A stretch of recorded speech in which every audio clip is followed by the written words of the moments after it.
I would like to start with the very important and very broad question, why is the nature restoration law so important?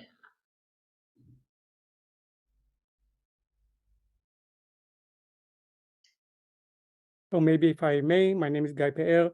I'm a conservation biologist at IRIV and UFZ, and I'm the lead author on the open letter that we've written. And one reason that we've written it is because we find it very important to have finally a legally binding instrument within the Green Deal, one that complements the existing instruments which have failed so far in reversing the ongoing loss of biodiversity. We are seeing that there are the nature directives already for many years, and nevertheless, biodiversity is declining. There have been repeated attempts through the Common Agricultural Policy to halt the decline of biodiversity in farmland areas. Nevertheless, the declines are severe and rapid.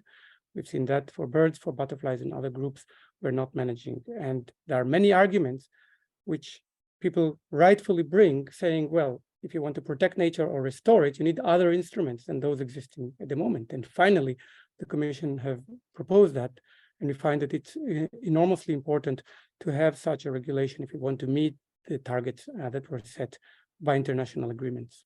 Thank you. Thank you very much, Guy. Anyone else would like to answer to this question? Shall I continue? Please. Sebastian Lakner, agricultural economist from the University of Rostock. I have been working on the Habitat Directive in Germany for now almost 20 years. I started in 2004, visiting farms and asking them what they are doing on their grassland and evaluating biodiversity on grassland.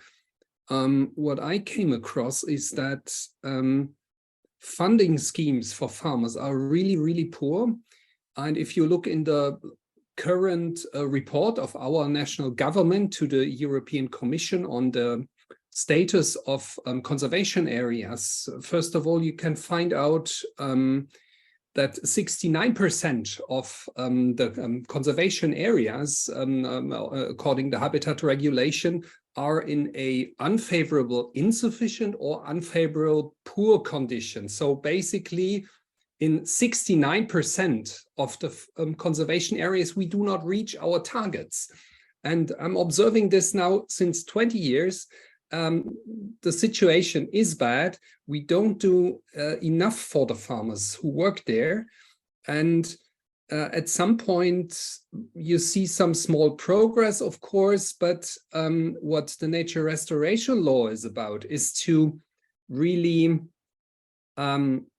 get member states to take action that the situation gets better. If you look specifically on grassland, on the status of grassland, only 10% of the grassland area, according to Habitat Regulation, is in a good condition. So there we reach the targets, 10%. It's really, really poor. So we need, in a certain way, we need a framework where member states take action. And then that is, of course, the first reason. Biodiversity is bad. We don't do enough for farmers. I've also visited a number of projects where it works. So you can do that if you want. You have the instruments, you have the funding, you have the systems which work, but there is not enough emphasis and focus on that.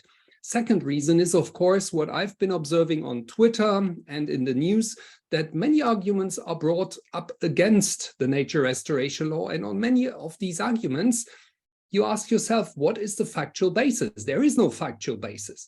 And this is something we can, of course, discuss this evening. Where are those false information? What is the role of this false information? And for me, it is important that such an important decision on the nature restoration law, it's kind of the last chance to really get there, to bend the curve on biodiversity, is if such an important decision is taken, it should be taken based on facts and not on false information. And that is something which really drives me, also making the public aware on these false information. Yeah, thanks. Thank you very much, Sebastian, for this statement. And I think since you mentioned agricultural systems in relation to the nature restoration law, one thing that is so often claimed, especially also in social media and from the opponents of the law, is whether the law is really putting a risk on European food security. But I see, Irina, did you want to add something to Sebastian's statement first? Yes, I wanted to take over here because Finland, from where I come from, is an interesting case because most of farmers here own forest also, or they have a lot of wetland, or they are on peatlands. And it's very actually inconvenient and actually not supporting landowners when we have regulations that concern only agricultural land and not other types of land, because in real world it's the same part of the same ownership and it's the same part of ecosystem. So for example, when farmers, landowners want to convert arable land to something else for very good reasons, whether it's forest or wetland or restored other habitat, they lose the direct support and the cap. They don't have any mechanism to being compensated or develop new business models that are more multifunctional and account for all types of land uses. And finally, we would have the whole package that goes over these artificial boundaries that this is forest, this is agriculture. We can have agroforestry finally, for example, in Finland, or we can really develop new business models on peatlands and support landowners to transition to these new forms rather than blocking them and keep business as usual until people go out of business because there is no any more business and land use. So that's an immensely important undertaking. Thank you very much, Irina. Has someone else something to add to this before we move on? Yes, Nicole. Yes, Laura, thank you very much. My name is Nicole van Dam. I'm scientific director of the Leibniz Institute for Vegetable and Ornamental Crops in Großbeeren, just south of Berlin. I want to answer the question about food security. Everyone might remember that shortly after the Ukraine war started, there was a shortage of wheat and other grains because of the export being blocked. And then I learned that in Germany, 70% of our wheat production is used to feed cattle for meat production. So meaning that if we will give, because people argue if we give land back to nature, then we will have not enough food for ourselves. And I think these kind of numbers show that it's not necessarily that everything you see produced in agricultural land is being used for human nutrition directly. So I think there is rather fast and easy measures to take to change a little bit in our food pattern and to free up this land without us starving or anyone starving in the world. Other measures, simple measures, are a reduced food waste. There is scientific papers that show that due to the processing of food or the way we put it in the transport causes a lot of waste, or people also know that in supermarkets food is thrown away. So I think the argument that if we lose aerial to nature that we will go hungry, I don't think there is any scientific evidence for that, and we can easily counteract that by measures right now. Thank you, Nicole. Irina, please. I think I could add to this simply because I happen to come from Herzon region, which is one of the most affected agricultural regions in Ukraine. That's where my family comes from now, refugees, of course.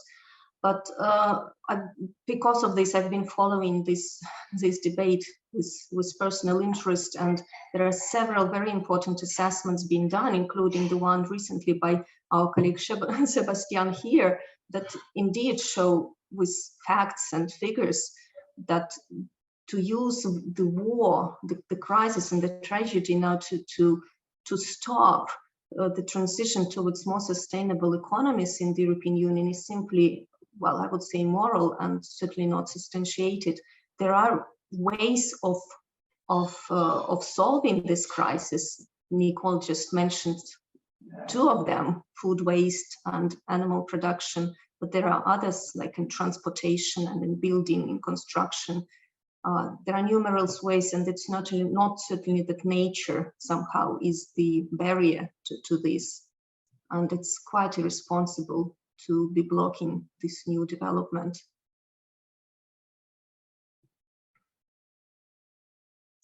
Thank you, Irina. Guy, you wanted to add to that?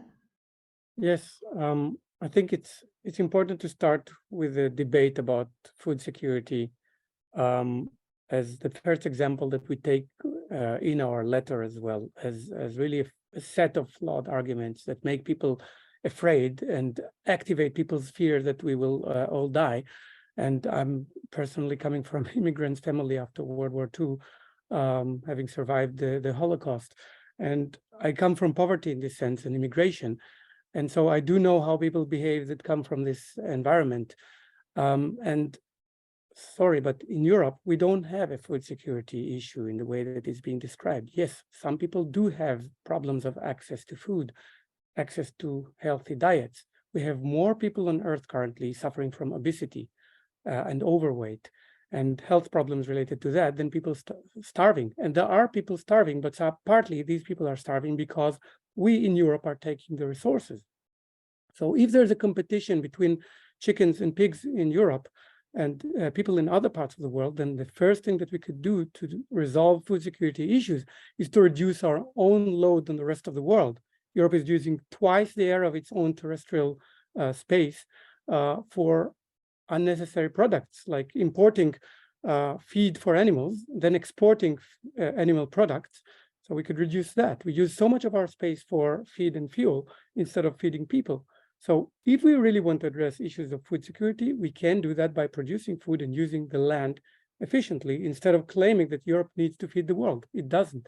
So the facts are a lot more complicated, and by making things oversimplified and selling people this lie as if a bit of nature restoration, usually on less productive land, sometimes with huge benefits for people, for nature, for restoring land, for reducing emissions, especially on rewetting lands that are usually not really that productive.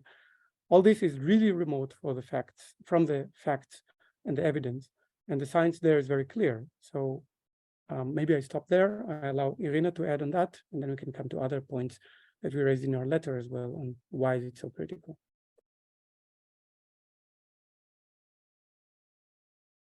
Irina, please. May I? Yeah, and what I wanted to add to Guy, your comment is simply that we know the very important reasons for food insecurity that are looming, and one of them is climate change. We already see in Europe very grave results of this, and not to speak about the world. And one of the main objectives of this new legislation is specifically to address carbon rich or restoration of protection of carbon rich ecosystems, forests and peatlands and wetlands, etc., and soils, improve health of soils and carbon storage need. So that's where we address the ultimate causes for food insecurity today and tomorrow.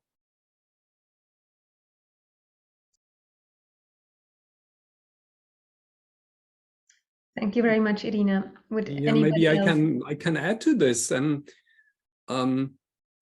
mean, this is a pretty important point. I mean, food security. What does that mean? That means stable yields, and the whole debate that we do in Europe is still based on a feeling that climate change is not so much an issue.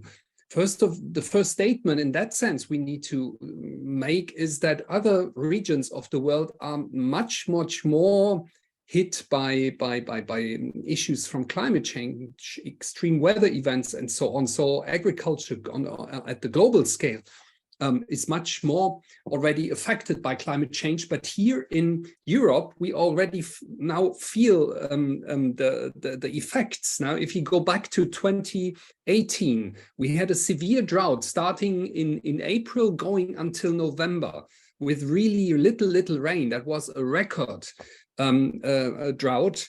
And if we look on the analysis of the single crops, you have crop failures of 15 to 20 to even in some single crops, 25% of the yields missing. we could compensate that since agriculture in other regions of the world is still working. But if you take 25% of one crop away, that's severe. And we need to take care on that. We need to take these problems serious. So it is not about if we add some small proportions of land to biodiversity, that is not the main danger. The main danger is that we have extreme weather events because we do not care about climate, and the same holds for biodiversity. I mean, if agroecosystems, if they are not working anymore, control of insects, of antagonists are not working anymore. And this is something which we should take serious. And therefore, nature restoration law can also be a way of improving the situation of agroecosystems.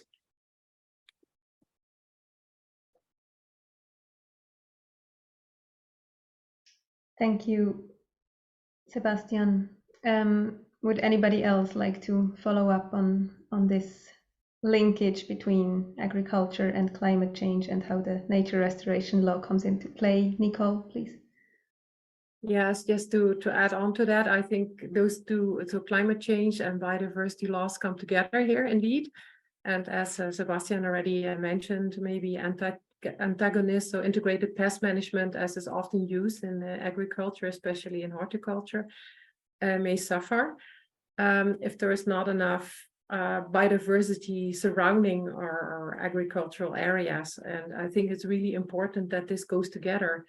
And I always see farmers and people active in horticulture as those people that can also be the guardians of this. So I think we should really work together, because they're often more outside than I am, you know, as working on my desk a lot. And I think we should really bring this together, because I think if you talk to these people that are working there and are having their eyes open for it, they really also see the benefit of it. So what I really don't like that the scientists and you know, producers are often put in this two camps, like we're fighting against each other. I always try to say, hey, we are on one planet. We all want to give, you know, something nice to our kids, the next generation.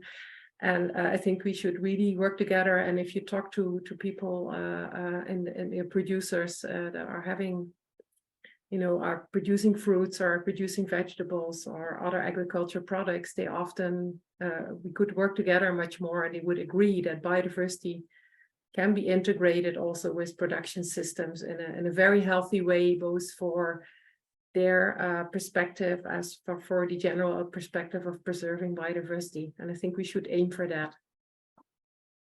Thank you. Would you then say that it could actually be a win-win situation through the nature restoration law for biodiversity, for climate protection, and even for food security and the farmers? Definitely, but it was already mentioned by, I think it was also Sebastian or maybe also Guy, that we have to also pay the farmers for their effort. Yeah, we all, I always also say, we all have kids, we want to put them to good schools, we want to feed them well. And so I think we should be also giving fair prices to farmers that you know, do this, integrate this together, and not just trying to make a profit as long as it lasts, but really think also on a longer perspective. And you know, in my current function, I have often met such individual farmers that really want to do this and need to support from this nature restoration law and other EU measures to compensate them for their effort, because they're doing, not only they don't produce these apples or whatever, but they also do a service to us all and to the planet. And I think that's a very critical point that was also already mentioned here. If I may continue directly from what Nicole is saying, and for the previous question, first with the question of climate and biodiversity, and not climate or biodiversity, and secondly, this question of winners and losers. We are hearing constantly this claim that we will not meet the climate targets if we stop producing, or we are hearing misinformation about the climate targets.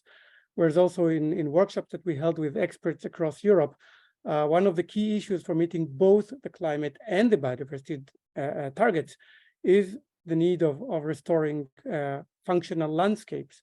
So basically, the climate crisis and the biodiversity crisis are tightly linked with each other. There's a joint work of IPCC and IPBES in a joint workshop of both together, and they demonstrate that there's synergy between the two. So we have extreme events happening. We have drought, we have heat, we have floods and other extreme events. And if the ecosystem is not functioning enough to survive such heat shocks, then it collapses. Such floods will ruin an ecosystem which is not functioning. If there's not enough vegetation to hold the soil, then one event of big rain can wipe off entire area and degrade the land. And then suddenly you're losing huge amount of the crops. So now we're talking about large scale crop yields and losses in China and India with the heat or with the droughts. So these are global, but they happen also in Spain now this year. And we're talking about large scale events that can lead to major shocks, and we are currently already experiencing them. So we do see the size of the risk ahead of us. Estimations are between 1 and 3 billion people that will be affected by climate change. Add to that the pollination loss, the loss of pest controllers, the loss of fisheries. We are talking about a system which is collapsing globally. We're talking about risk to more or less half of the people living currently on Earth. And that includes also the so-called richer areas or richer countries of the world. So when we're talking about winners and losers, yes, it is obvious that there are some losers, and some people will be very loud and will shout if they have the risk of losing their jobs. But if we are noticing who are those that are currently shouting, these are actually usually the strongest farmers or unions that represent very specific interests there, rather than the majority of people in there. And so we need to look at the broader question of winners and losers. And yes, there will be some trade-offs. We can compensate for these. There are mechanisms to address them. But we need to look at the broader society and the costs for investment in nature, or for the seatbelt of holding ourselves safe, maintaining a bit of nature or restoring it in order to make sure that the functioning system can sustain us is an investment. It's not a cost. And yes, there will be some people that will need to be compensated. Like if fishers need to move away of protected areas. At the moment, 1% of marine protected areas are actually fully protected, and this is a ridiculously low number. Even within protected areas, there is so much fishing, including unsustainable fishing. Then yes, some people, usually the very intense ones and largest one that actually are most adaptive, might lose something, but there's so much more opportunity, so many more benefits in terms of health, food security, mental health, physical health, in terms of job opportunities. So the estimations are that the benefits to society are at least 1 order of magnitude larger than the investments. And that means that it's not really a cost. Yes, it is a cost, but it's not one that is not worthy to invest. So that both Irina and Nicole wanted to take up on that. So I finished there. Yeah, I'm not sure if Irina was first, but I wanted to respond to your argument that people also argued that would be people would lose jobs. In fact, the only thing I hear here in Germany is all the time that we have a lack of people and horticultural, well-schooled people, not only not the persons picking the fruit so much, but also universities not teaching it anymore, or what we call Fachhochschule, bachelor college. So I think there would be plenty of jobs and even more jobs if we do it, because changing agriculture and also putting innovations to enhance food security. For example, robotics needs highly skilled, highly trained people. So there will be more jobs, as far as I know, in producing food in a more sustainable way. But I think Irina was also raising her hand there.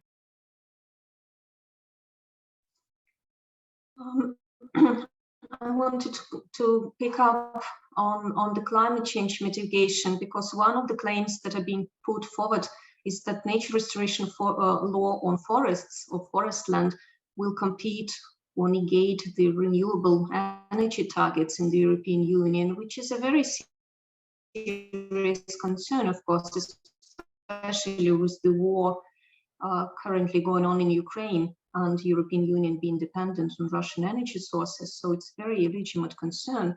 But renewable energies is about, again, climate mitigation. And we know from evidence that the very best way, cost-efficient way of mitigating climate with forest is protecting or restoring forests that store carbon. And the efficiency of burning wood biomass is actually very, very low.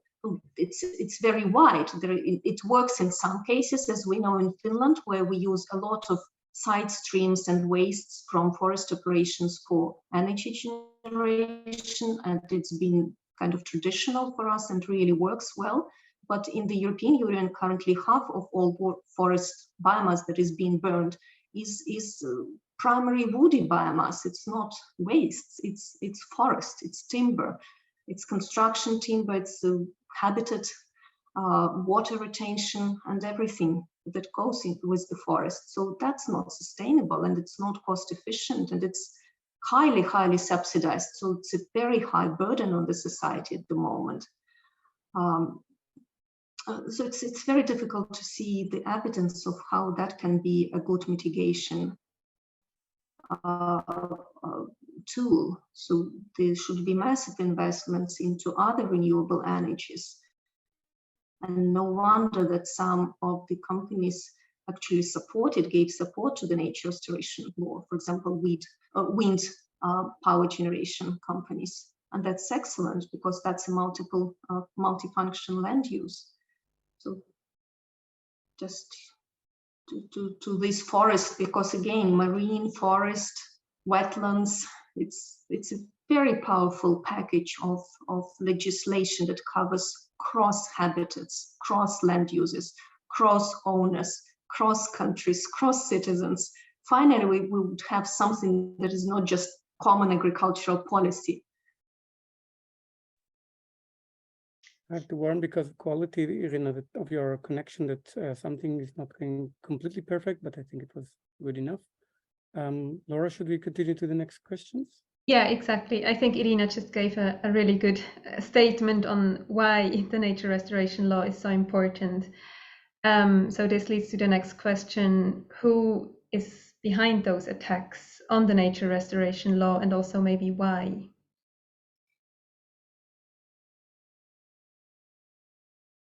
Perhaps I'll start, because of course this is not a scientific observation in this sense on why we're doing what we're doing, but I think it's important to observe what is happening in the European Union and why we decided that we have to step forward and speak up, because for a long time we've observed that there is a staggering difference between what you hear from farmers, what you hear from people. All of us have been parts of international and interdisciplinary research projects where we are talking to various stakeholders, to people. We learn what is really happening on the ground, and what we are hearing in the media is more or less the opposite of the reality that we are seeing. So you have, for instance, in the farming environment, you have many different voices and opinions, but when it comes to what you hear from farmer unions, you hear only one voice, which is usually representing the interest of a very specific group. And this voice is going onwards towards policymakers who is multiplying the same messages, even though they are not supported by any evidence. In the last 3 years, at least, I've been observing how the COVID lockdowns allowed the fact that we have between 25 and 40,000 lobbyists in Brussels to have free access without much other organizations or people to discuss and negotiate with policymakers. So we cannot know what has been happening. Then together we observed as well, once the war in Ukraine started, how much misinformation was starting to come up and pop up. And we see also that some of these lobby organizations that have clear interest are even winning from this situation, both from COVID, from the war, by shifting budgets towards, for instance, we need more fertilizers to produce more. So the fertilizer industry won from money that was taken directly from Pillar 2, from the rural development. So you're taking literally money from people and putting it on companies. Then it's obvious who has the interest to support that. And so what we are observing, and we are currently working on a paper analyzing that actually, is that there is a phenomenon which is global, which is pretty worrying. We are seeing increasing centralization. Very few organizations and individuals are affecting the political discussions and political decisions, feeding misinformation, making people believe that techno fixes will do the job, or that climate change is not that much of a problem, or whatever else. And we are observing policymakers basically going against their own voters, going against even their own sectors, because they seem to be serving their funders and not their voters. And so if we are looking at the facts at the moment, for a moment, and zoom out for a moment, if we look at Eurostat assessment, talking to people and assessing what is the percentage of the population of citizens that care for biodiversity and think that the biodiversity crisis needs to be resolved, we're talking about 94% of the population. Also in consultation with farmers, most farmers do care about nature, and over half, I think it was 67% of farmers were saying that the CAP should do better for biodiversity. So I wouldn't say that in this case there's a consensus, but there's definitely care, and there are means to do that, whereas policymakers are speaking the language of very specific narrow organizations with vested interests. So we understand that policymakers need to make sure that they are being elected and get supported also financially, but we are seeing a phenomenon which is called democratic backsliding. So we think we are voting for people that would do the job for us, but eventually at the end of the day, they actually act against their own voters, against their own citizens. So this is the point when arguments are coming in that are aiming towards very specific winners and many, many losers. When scientific consensus and citizens' concerns meet each other, is the point where we have to kind of express it openly as individuals, as concerned citizens, but very, very well-informed citizens, to say, well, either you serve your voters or you serve somebody else, but this is not okay to say A and to do B. So what we are seeing, and this is something that maybe everybody is getting used to because of commercials, we're used to commercials trying to sell to us things that are not in our interest. And so we're being used to that, but then it's irresponsible when policymakers try to address our empathy, but are not trying to resolve the problems. So what we're hearing constantly is policymakers talking about the problems, but they don't offer solutions. And so this is the situation where we've already warned in March last year against the derogation on ecological focus areas. We've already warned that reducing the very few percentages of non-productive area in agricultural area is not going to resolve food security, is not going to address anything except for bringing even more costs, even more risks to farmland. And nevertheless, our warnings have been ignored. We've seen that there was a majority vote, a very large majority vote in the parliament towards this derogation. So this was a very misinformed decision. And we are pretty concerned when we see that when it's weighted, the science and the evidence against what is fed to policymakers from other directions which are against science, then our voice is not heard, obviously. This is a concerning situation that it should be worrying for every citizen. Thank you very much, Guy. Sebastian, you would like to add on this?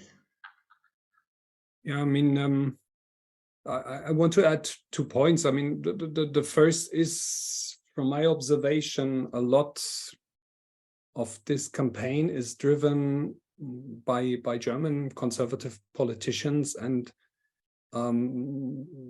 to my understanding, we had national elections in 2021, late 2021, and a governmental change. So Angela Merkel for CDU was in power for 16 years. And then this party got into opposition and has not reached a point to really establish a new program, a new programmatical alternative.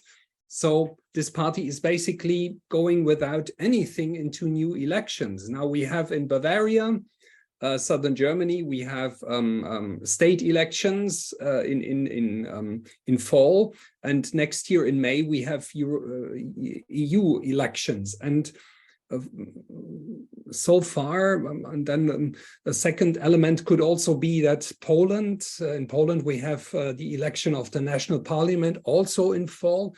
And Yeah, that drives this campaign from my observation. I mean, I cannot tell much about the motivations, but this style for the Conservative Party, to my understanding, is new. I mean, you do not necessarily agree or disagree on different points. That's not the issue, and it's important to discuss and to raise different points of view.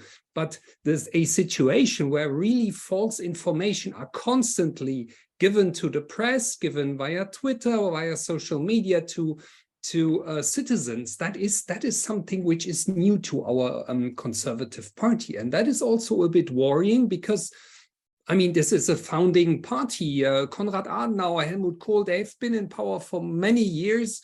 And even if you do not agree to their political line, they have been leading this country. And so this was kind of sliding away from a factual debate. And this is of course, also something which worries me a bit. The second thing, and this is a detail I want to add here. I mean, what is the farming sector? I mean, a lot on the nature restoration law is about farming. The Copa Cogeca, the Association for Farmers EU-wide, they claim to represent farmer. Now, the interesting thing we did was to publish a paper this January on farmers' attitudes toward the future of direct payments. And the interesting thing is the farming sector is pretty heterogeneous. So you do not have a unique voice. You have a group of farmers who are pretty market-oriented, liberal, and they say we don't need those old policies anymore.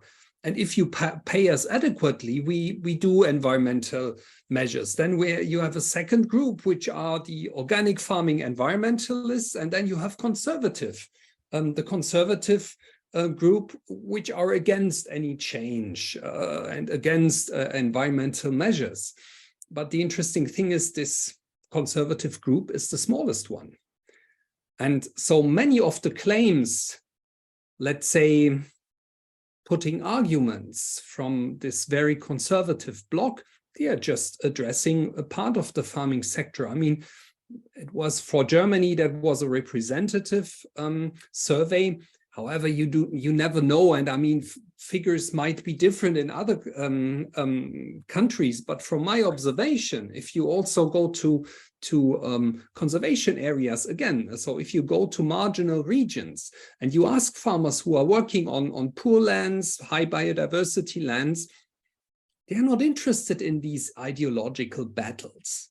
They are not, let's say, 100% in favor of pesticide use. If you ask farmer from high rich biodiversity land, tiny proportion are using pesticide. One claim was, if you apply nature restoration law, you cannot use pesticides anymore. No one is using that actually. So completely invented argument. It's not relevant, and that is the worrying thing. I mean, we do a debate on an important law, and many of these arguments, they lack any relevance, and they are not facts-based. So the question is then also, if we think about farmers, and it's important to think about farmers, let's think about, in that sense, what is necessary to make farmers also work in conservation areas and to survive. And from my understanding, that would be important. Interestingly, the Conservative Party is also refusing to change anything in the agricultural policy. You could do that. So why not using the CAP money to pay farmers to work adequately in conservation areas? So it's that is also an issue from my perspective. Guy, please, and thank you, Sebastian, very much for this interesting perspective. Thank you. Also, in view of time, we probably would like to move into solutions first, soon. But before that, I think it's maybe good to look at Europe at the moment and zoom out and ask, where exactly are the sources of the resistance to the nature restoration law and the sustainable use regulation, because that helps understanding also who's standing behind that. So Germany was one example, and the European People's Party, or CDU-CSU, is one of the leaders, but they're not the only ones. And that's another reason why we are so concerned. Renew Europe, representing the liberal, actually neoliberal approaches, which is mostly about growth and producing more and no limits, and the type of freedom that is also often harmful freedom is dominating this language. And although Renew Europe has not been very vocal about it, they seem to be mostly supporting the fight or the combat against the nature restoration law. So if you look at the numbers, most of Renew Europe actually voted against the nature restoration law. So in this sense, the neoliberal approach of we have to produce more, we have to do more, continue our consumption, which we know is one of the drivers of our current crisis, is a very dominant part of the debate. And this is why we're very concerned to see that we are still running on this wheel of consuming more and more, and we are really over consuming so much. And that's one issue that I'm pretty concerned about. Secondly, if you look geographically, the leading countries actually in this debate are Germany. We can see the Netherlands as well, with very intense animal production, the discussions around the attempt to reduce nitrogen, for instance, which is affecting people, water quality, it affects people's health. I mean, in the Netherlands, the citizens are suffering from an environment which is so degraded. You still see very few thousands of farmers going out, and everybody is talking about the farmers are rioting. No, it's not the farmers, it's farmer unions and very few farmers actually that are dominating the discussion. You see Ireland, which is one of the most degraded areas of the world, actually. It was literally ranked 3 from bottom out of 240 countries of the world in terms of the state of grasslands and the environmental state, with very intense animal production, mostly for export, importing feed, exporting animal products, mostly expensive meat. Do we really want to see that as a future? There are not even many farmers remaining in Ireland. We see Finland and Sweden leading the discussions very aggressively on the topic of renewable energy and burning wood, where if you look at the facts of what is the state of biodiversity, actually, the Regal et al. Paper, which came recently on the situation for birds in Europe, shows very dramatic declines of forest birds in these countries. The birds are speaking the language of what is happening to forests. We're losing old growth forests. We're replacing them with plantations as fire material. We're burning the wrong material. We're using land for wrong aims. And there's very strong lobby pushing towards decisions which are, again, misinformed on this issue. So there are some examples. There are some more countries which have been voting either neutral or against the nature conservation, or sorry, the nature restoration and the sustainable use regulation, like Poland, like Italy. France has been very unclear and sending very different messages in different situations. So the problem is that we need to ask ourselves if it's the time to find the EU added value of having European-wide policies, or are we going to see how each country is trying to make sure that they create the loopholes not to do what is necessary, and basically finding the weaknesses from their own countries and putting that into a law that will not be functioning. So it's not about the details, it's about overall political will and cooperation to achieve the best win-wins we can. Thank you very much, Guy. So we've heard why the nature restoration law is so important, and we've also heard that it's being under attack massively by several political parties. So if someone could shortly establish what is the actual political situation regarding the law, and then what can be done for us as scientists, for the broad public, but also for policymakers.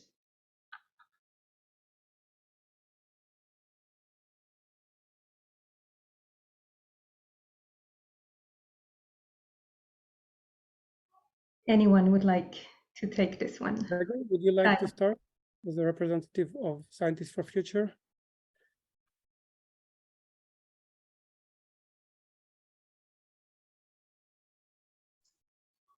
Guy, maybe I can ask you to just quickly say what is the status at the moment with the law? As of 4th of July, where we're standing at the moment, what happened so far, there was a discussion, a very intense discussion within, so to say, ComEnvy, which resulted eventually in a draw, 44 against 44. First, 44 does not mean a majority vote, so there is no vote, but that happened twice. Once there was a no vote on accepting the proposal to reject, and then a no vote on the proposal to accept. Once you achieve such a no vote situation, which basically indicates a non-functioning committee, this means that they cannot recommend accepting, and the consequence is that they have to recommend rejection, at least from their perspective as a committee. The Agricultural Committee recommended rejecting, and the Fisheries recommended rejecting as well. However, the decision at the end is a decision of the Parliament. Secondly, there was a discussion of the Council, which again was pretty disappointing. If you think about the European Council, these are the ministries, these are the environmental ministries, and it sounds nice that they've passed the law, at least from their perspective, they recommend taking it onwards, but it was a bit disappointing, or quite disappointing, to see that 5 countries voted against and 2 were still neutral. So it actually passed just beyond the limits that were necessary. What will happen now is that there will be a vote at the Parliament. At this moment of the 4th of July, we do not know when the decision will be taking place, likely at the 12th or 13th of July. And we do not know what is going to happen. We do expect that the EPP will vote as one unity against. We do not expect or do not know how Renew Europe is going to vote.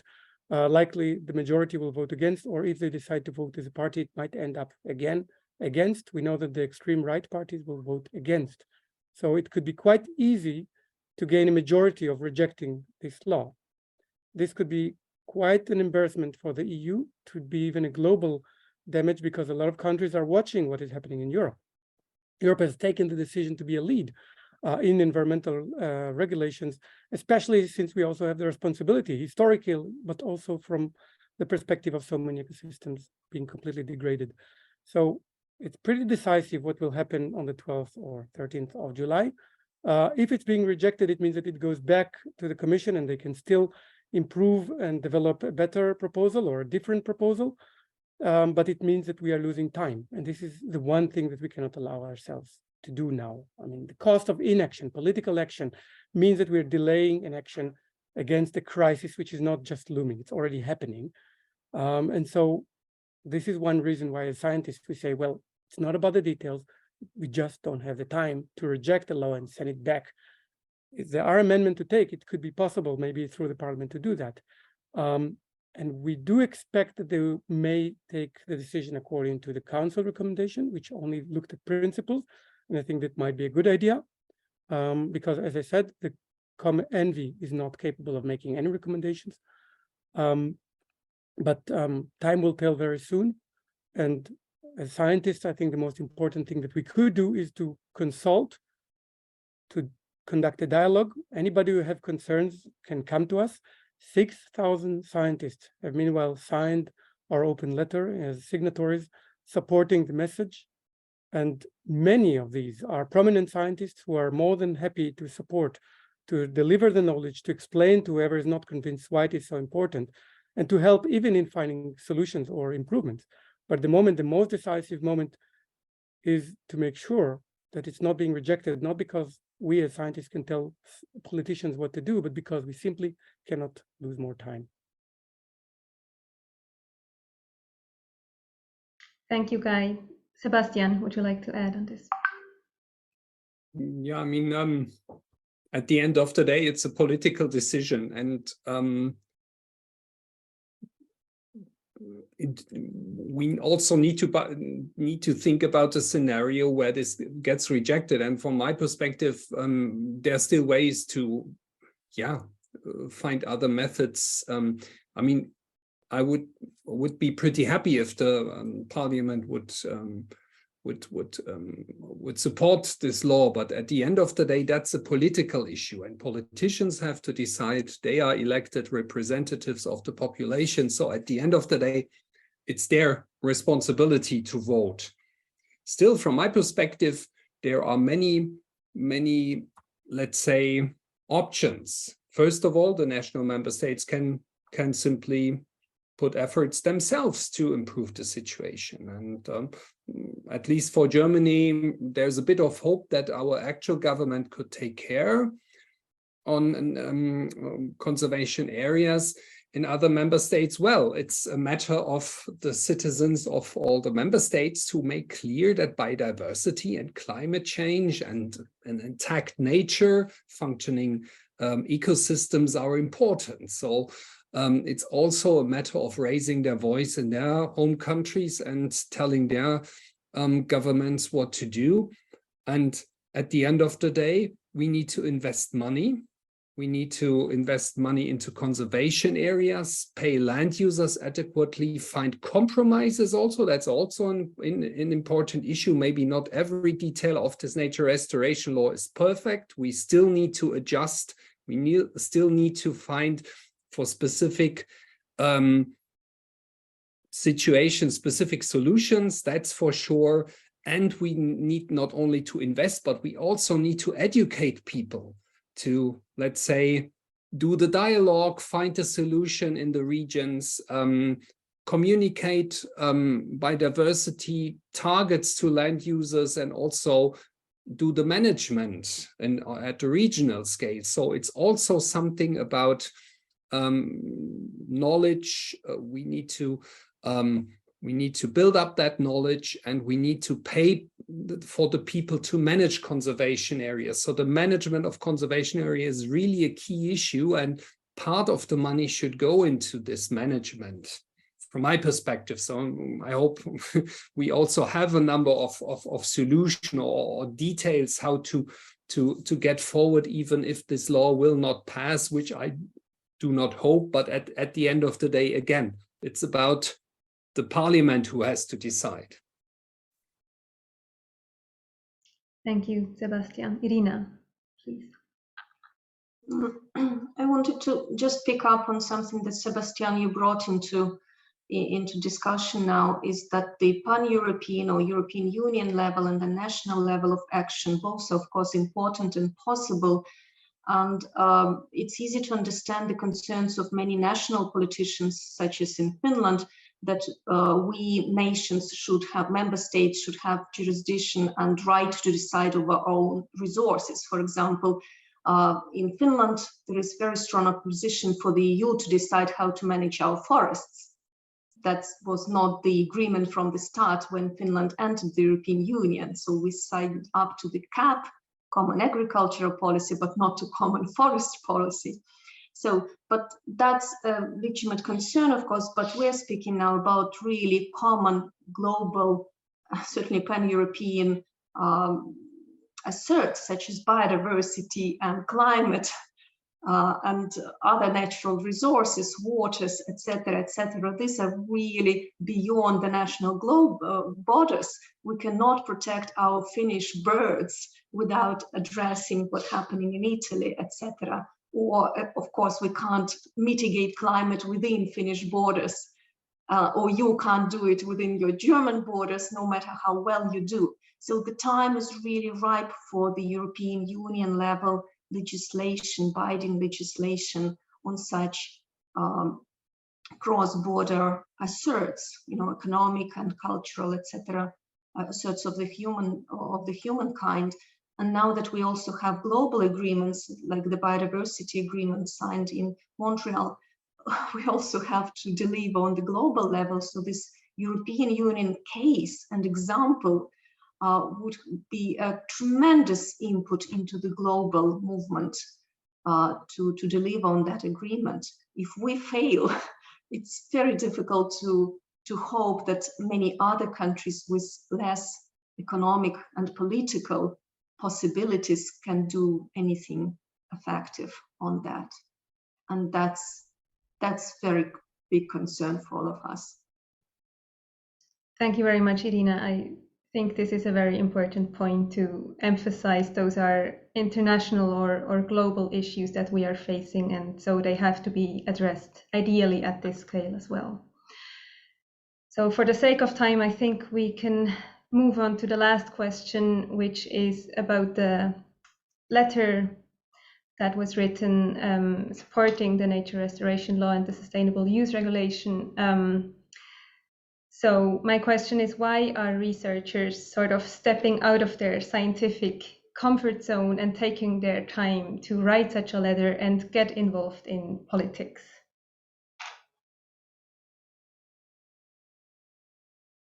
Nicole, if I may start, I'm one of those typical scientists that has seldomly stepped up. So I think I should do more, but there's always other things to do.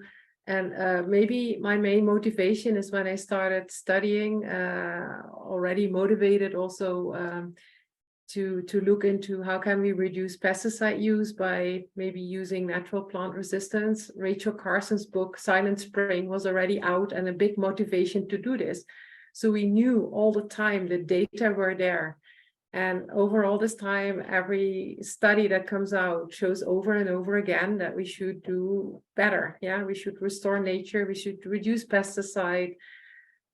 For our own health, it's not only the health of nature, but our own health that's endangered. And at a certain point, as a scientist, you cannot sit there anymore and let other people ignore the data that we so diligently and collected over the years and years. And also we publish, we go in public, we speak to politicians, and we have to speak up. It's not only, it's our world altogether. And I hope that people will listen and act on it. Thank you very much. Gregor. Yes, I think as scientists, we continue to be scientists. We continue to be explainers. We continue to be advisors. But our responsibility as citizens is that we cannot accept that important existential information is misleadingly represented, is wrongly represented, is not noticed.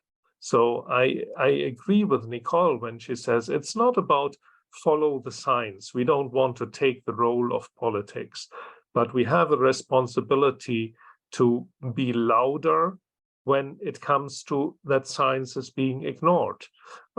If any kind of science which is not yet perhaps relevant to society is ignored or wrongly understood, so be it. But we are talking here about a global crisis, about globally connected crisis of climate, biodiversity, soil preservation, all these things together. They are social. They have a huge social dimension. It's not about the conservation, about some cute animal where perhaps the majority of the citizens may decide that they are not as attached to it. It is about the humans itself. And we need to speak up as citizens because we have a special access to knowledge. We have to fight that this knowledge is being widely spread, is being known to those people who vote for the politicians, is known to the politicians, of course, but if they willfully ignore it and act against it, we must make sure that voters can form their own opinion. This is not about usurping the role of politicians. I'm very, very happy that there are politicians, and I don't think there are many scientists who could take up the role. It is extremely important to find compromises in very hard fights. Scientists are usually not very good at it. So we play our role, but we play it differently. I think that is my take on it. Perfect. Thank you so much, Gregor. Would anybody else like to add something to this or have any other final statements? Before I say, Irina, I see you're nodding. Would you like to go first? I can subscribe to everybody's words so far. I think we share this concern as scientists, as people who have access to evidence and are concerned when this evidence is being misplaced, misinterpreted, etc. And we're also paid by public money, tax money. So there is a certain level of responsibility to serve the public back, and not only in our own careers and how many publications we produce or how many students graduate with our help, but also, to participate as responsible citizens with professional background into this process. We are all part of the political process. And yes, that's why we're here. And we admit openly that there are limits to our knowledge. There are certain uncertainties. It's never absolutely clear-cut forever. And that's what it is, but we can't anymore, but we can't nonetheless tolerate when others say things or state things with certainty that actually are not true. And that's also our message. And yes, we want to collaborate with people, decision makers, if they need more evidence.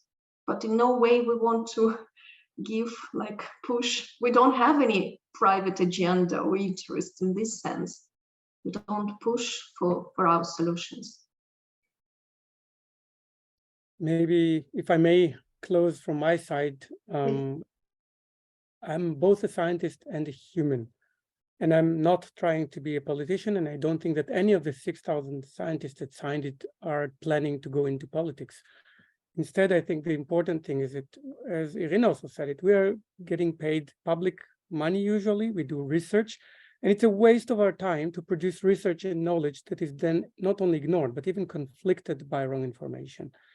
When politicians do their work, it's their work. But when they step with great certainty into our expertise, into my expertise in biodiversity conservation, and they basically go against the science that are in our mandate. And it's our mandate, it's even our responsibility to say stop at this point. So it's exactly like a doctor, a medical doctor taking care of a person. We have the role also of warning. We are the ones that work on understanding nature, on studying nature and the rules of nature. Nature doesn't have its own mouth. We use a set of indicators in the same way that the pilot sits in an airplane and needs to interpret all these indicators in front of them. And we don't want to sit in an airplane where all the red lights are on and it's about to crash and not say, hey, people, this plane is going to crash. If somebody wants to open the window in the 3rd or 5th or 10th floor and jump because these people believe that they will fly, somebody might want to warn them that there are the laws of nature, there's gravity, they will fall and they will crash. And we are heading headfirst into a crash between humans and our environment, between humans and our future. I have kids, and my kids will not experience the nature that I've experienced. And I have a responsibility as a person, also to my kids, but also to other people.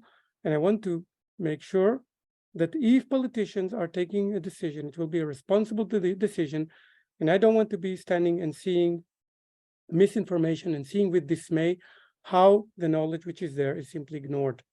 And that's the point where we have to step out and say, sorry, but we are there. We're not stakeholders. We are willing to talk to anybody who wants to speak to us. We accept an invitation to talk and to have a dialogue with anybody who wants to hear the facts. And if somebody wants to spread misinformation, we are there to stand, sorry, but this is not correct. And this is where we're not stepping beyond our mandate. We're not doing politics. We're not going to analyze, or we're not going to say what politicians should do. We made sure also in our open letter that we address the claims with evidence and showing that they're not correct. But we did not evaluate the quality of the nature restoration law. We did not go into the details of the sustainable use regulation because this is for politicians, this is for policymakers to do. We can evaluate if we are being asked to do that, of course. We have our own opinions about that, but at the moment, this is not the topic. It's about making sure that the science is being heard, not through other media, not through NGOs who have their own interests or politicians, but through scientists speaking their own language. It's in fact nothing else than science communication and clarifying that the concerns of citizens are justified. The science is there. We work with complexity. We understand that it's not simple. We are there to help, and we're not stakeholders. We're simply there to try to make sure that responsible decisions can be taken. Thank you. Thank you very much, Guy. Before we close this question and answer session, there was one question from Avelina Helm about concrete steps that we could take in case the nature restoration law fails. So would anybody like to go into detail in that before we close. I think Sebastian already summarized it earlier. There are many different entry points. So it's not a world of black and white. There are many times and situations in which you can take a decision, and there are many different political instruments to do that. There's a huge opportunity in simply taking the nature restoration law as it was and taking it forward. It's not perfect. We do see that there are some problems, for instance, with the forest part, which could be even stronger toward forest protection. In urban environments, there's a lot more to do. So there are many different ways. I think if it fails, we'll all have to think, both as citizens or scientists or politicians, what can be done to improve. But I think at that stage, we should all, and I mean, most of society should have the interest that it passes, simply because this is the least cost path towards doing the right movement in the right direction. So I think at that stage, there are many actions at the national level, or the Commission can try to be as fast as possible in making a better proposal or different proposal to address some of these concerns. But I think at this stage, we don't see a discussion even about compromises, because the claims themselves are simply wrong. We don't see why there needs to be a complete rejection of a law if there are some specific concerns about it. So at the moment, it's put into a black and white question. And this stage, I think it's mostly to citizens and to those people that are being misrepresented to maybe raise their own voices and just say, well, this does not represent me, or this can harm me. And then the more people, sectors, scientists express this and demonstrate where the winners and losers are, the more we may find also the next entry points. But if there's no political will, and this is what a negative vote will mean, then it's very hard to think how to progress. So first of all, we'll have to create the political will, and this is the main reason for concern. So if there's a will, there's a way. But in that case, the main issue is to make sure that there's a will, or at least an understanding why it is so critical.